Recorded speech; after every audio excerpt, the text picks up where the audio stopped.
Враќањето на учениците во училишните клупи наредниот месец според професорската Фела нема логика.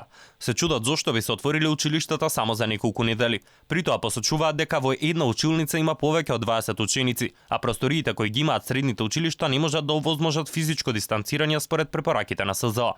Властите најавија дека по првомајските празници ќе се разговара за враќање на децата во градинките и училиштата. Професорите велат дека се е многу неизвестно, но децидни се дека матура мора да се полага бидејќи има ученици кои планираат да аплицираат на факултет во странство, а речиси во сите земји матурата е задолжителна.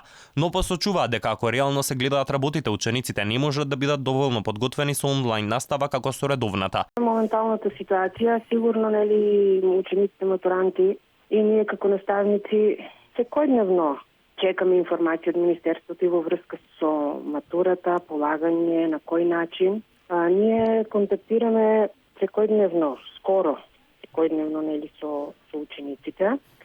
Работиме онлайн, освен редовната настава, работиме и на подготовка во смисла повторување, решавање, одговарање некои постари тестови и така натаму.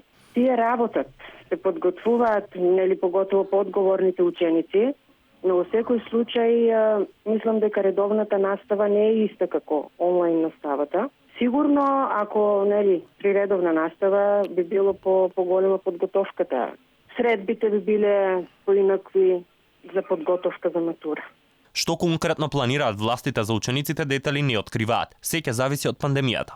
Во секој случај зависи како ќе се развива ситуацијата со пандемијата, ама за мене лично е ризично. Ниту за продолжување за учебната година, ниту за полагање, начин на полагање, такви информации немаме.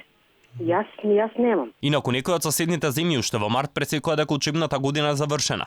Претседателот на Србија Александар Вучик рече дека ризикот за повторно отварање на училиштата е огромен и дека професорите и учениците не треба да бидат ни најмалку изложени, бидејќи ако некој од нив се зарази може да го пренесе вирусот на своите најблиски.